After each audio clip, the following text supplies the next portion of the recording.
and welcome to the channel. Today I'm going to show you something and I've made a big space out on my floor. So what I've done is I've made this patchwork piece because I had some very nice materials gifted to me, and okay, there's somebody, well not somebody, my husband's hoovering in the background, and I can't really complain about that because that's awesome, so I'm sorry about the noise. But anyways, I'm going to use this to make a little quilt, show you how to, not how to do it necessarily, but how I do the padding inside it and then some backing to it. So let's get started. I am going to go over here to the floor. So first of all, let me just see how big this piece is. I'm pretty sure it's 1.5 meters times 1.5 meters, and yes, I'm well aware that I can't fit all of it in here or on there. But first of all, I'm going to cut these pieces approximately to fit the back pieces, the back piece and this piece approximately to fit, so I don't have to deal with these huge pieces. And this is the back of this very big double size duvet cover that I made some time ago. Can use that again, and that's, I'm just gonna put this on top, and I'm going to cut 2 in one go, approximately. Great. And then I'm going to put this on top.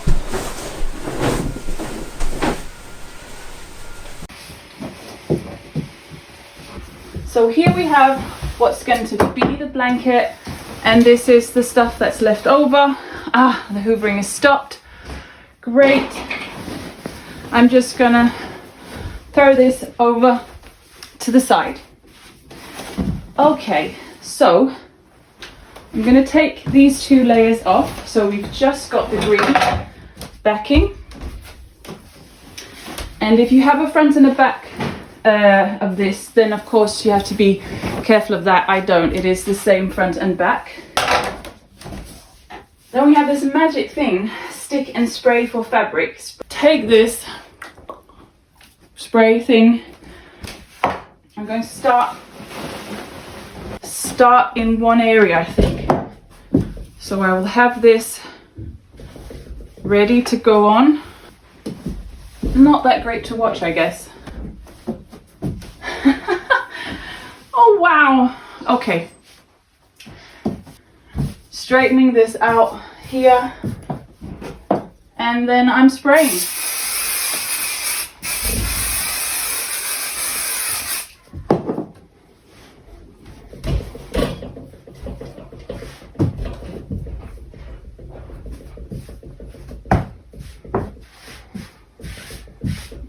And trying to straightening it out, trying to even it out. And now I'm rolling this bit up. We got to here, and then I can spray a little bit, roll down, flatten. Great. Spray a little bit.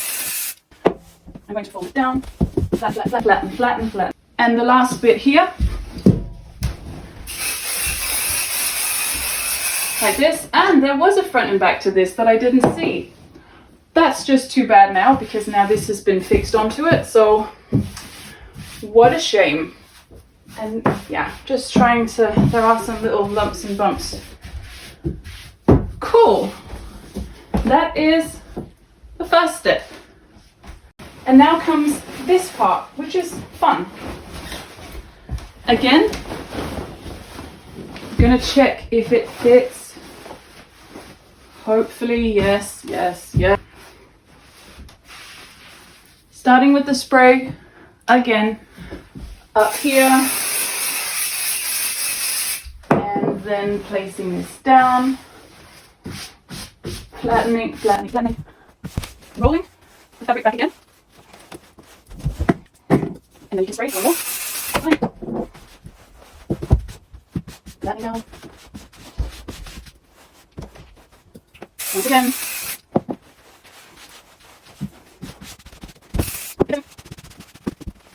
And last bit.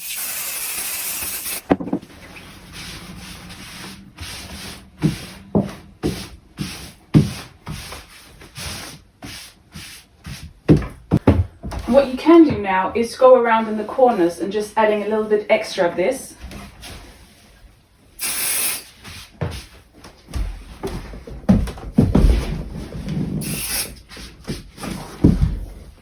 Corners and edges. Now I am going to take my scissors and trim all the extra fabric away.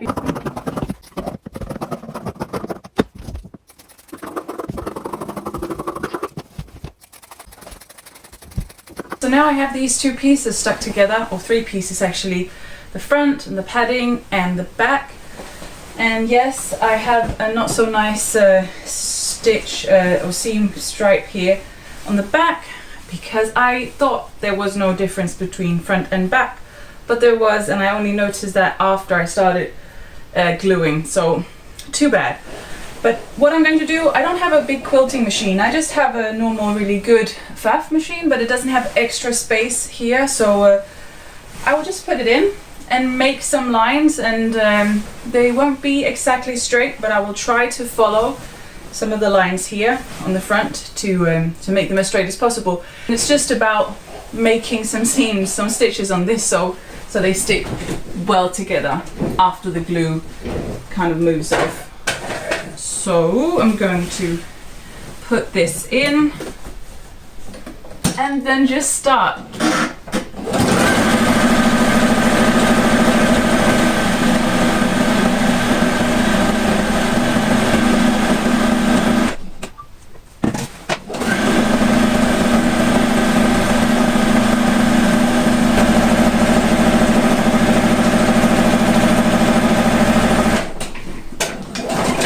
That was one line done, and there's a lot to go.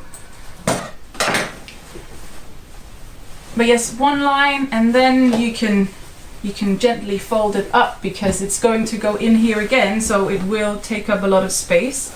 And it's nice to have this line to follow, so you have the line here that you can see, you know approximately where it is in the machine, so you don't have stitch lines that get too wonky, unless that's of course what you want. So that's what I'm going to try.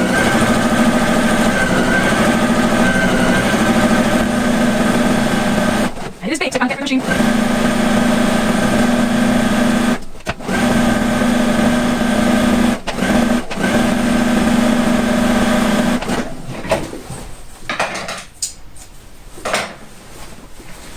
Folding it up again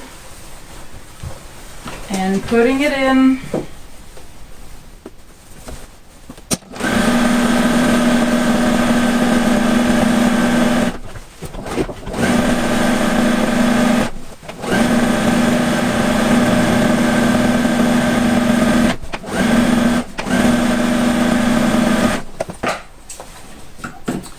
And once you get to approximately the middle, of course, then it's better to then start from the other side, because you have less fabric to squeeze into this area here, and then that makes it easier to move it around. So I'm going to do the rest and I'll see you on the other side. Now I have done the whole thing, and actually it wasn't that much.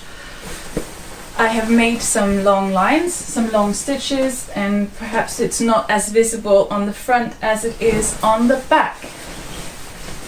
As you can see here, or there, we have the lines coming down here, and you can make loads more stitches if you want to. You can, crisscross them all you want, but I wanted to do something that was kind of simple.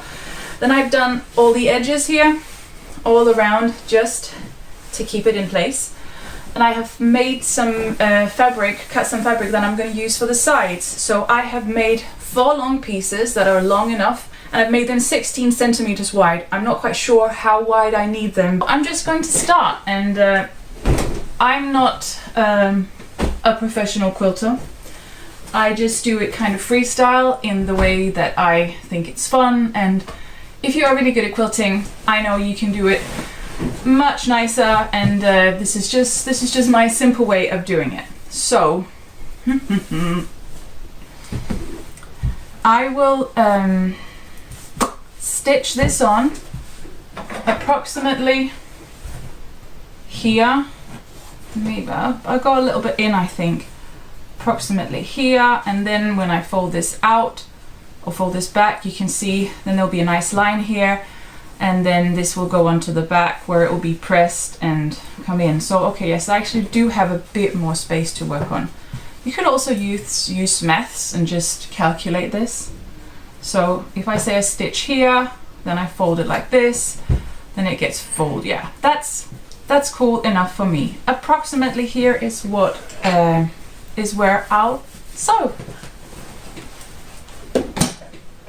all the way around.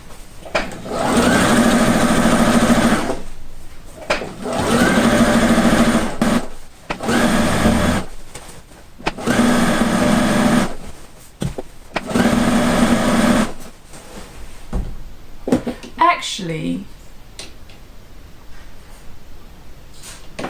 no, because this will take far too much away from the pretty, this will take far too much away of this pretty quilt I've just made. So I'm actually going to do it pretty close to the side here, and then I'll probably just cut these in half and then just make a very narrow band, I think. Yes. So 4 pieces that were 16 centimeters wide then turned into pieces 8 centimeters wide, because then I can go close to this, and then I won't hide as much of my pretty quilt as before.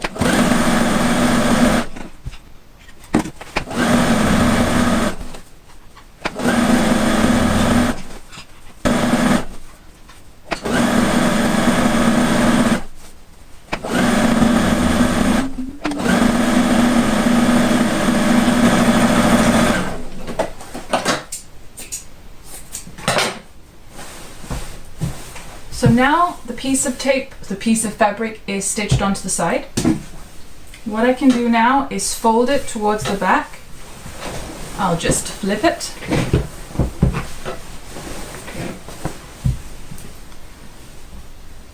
Fold the fabric here and then fold it in like this, and then stitch it on all along here, all the way down. So you can iron this to get it really sharp, you can put lots of pins in it, as normally I just freestyle it because that's my style.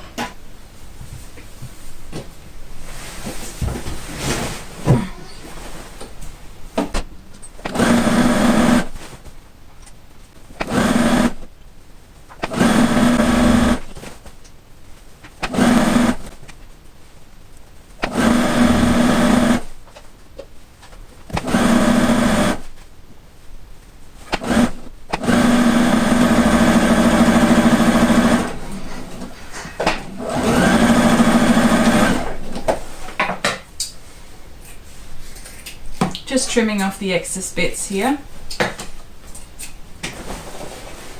And I'm glad that I made this band a lot narrower, because this looks really nice, and on the back it's also a nice edge, so super happy about this.